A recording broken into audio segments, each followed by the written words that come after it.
بادشاہ نے کانچ کے ہیرے اور اصلی ہیرے ایک تھیلی میں ڈال کر اعلان کیا، ہے کوئی جوہری جو کانچ اور اصلی ہیرے الگ کر سکے؟ شرط یہ تھی کہ کامیاب جوہری کو منہ مانگا انعام اور ناکام کا سر قلم کر دیا جائے گا۔ درجن بھر جوہری سر قلم کروا بیٹھے، کیونکہ کانچ کے نکلی ہیروں کو اس مہارت سے تراشا گیا تھا کہ ایسا لگتا تھا کہ وہ اصلی ہیرے ہوں۔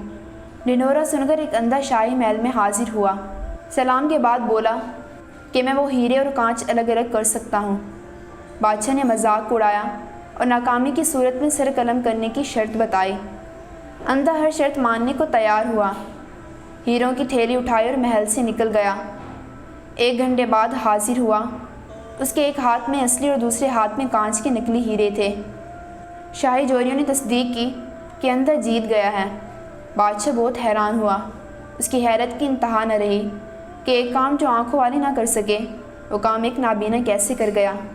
بادشاہ نے اندھے سے پوچھا کہ اس نے اصلی اور نکلی کی پہچان کیسے کی؟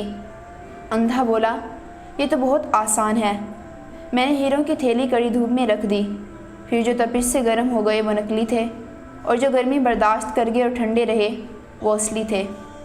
بادشاہ نے اندھے کے علم کی تعریف کی اور انعام اکرام سے نواز کر رخصت کیا۔ نرم مزاجی، سنجیدگی اور محبت ہی انسانیت کی معراج ہے۔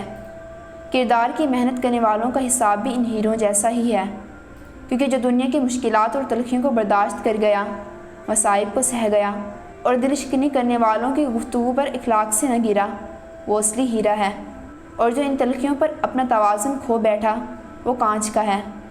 اصلی اور نکلی میں صرف برداشت اور سہ جانے کا فرق ہے۔